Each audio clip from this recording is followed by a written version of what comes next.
Hello, नमस्ते, प्रणाम। हम लोग गायक व्यास बाबू सिंह। और एक बहुत खुशी वाली बात बा कि हमार बड़ भैया मनोज मंत्री जी जो देवनिया के रहे वाला बानी, वहाँ के एगो बहुत सुंदर कंपनी खोलले बानी वहाँ के, जवना कंपनी के नाम बा आयुष म्यूजिक भोजपुरी।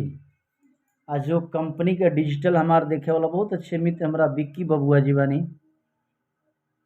और चली उस कंपनी से हमने के बहुत सारा एल्बम ऑडियो वीडियो आई। आप सब इस चैनल के प्यार दुलार स्नेह दी, सब्सक्राइब करी, कमेंट करी, लाइक करी और आगे से आगे बढ़ाएं इस चैनल के। काहे कि नया चैनल बा, अभी शुरुआत रही बाटे, अभी स्टार्टिंग बा। और वो चैनल पर हमारे तरह तरह के एक से एक वीडियो ऑडियो हमारे आते रही। आप सब इस चैनल के प्यार दुलार दी। अरे वो छोटा सा मुकड़ा आप सबको सुनाओ तनी, देवी गीत नवरात्र आवे वाला बा।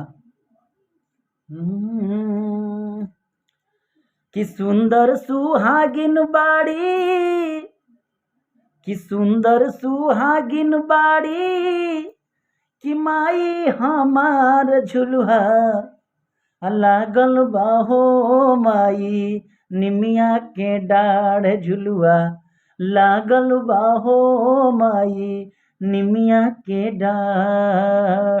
सुंदर सुहागिन बाड़ी, माई हमार झुलुहा लागल बाहो माई, निमिया के डाढ़ झुलुहा लागल बाहो माई, निमिया के डाढ़। जय माता दी, सभी को प्रणाम। चैनल को सब्सक्राइब करिए और कमेंट करिए, लाइक करिए।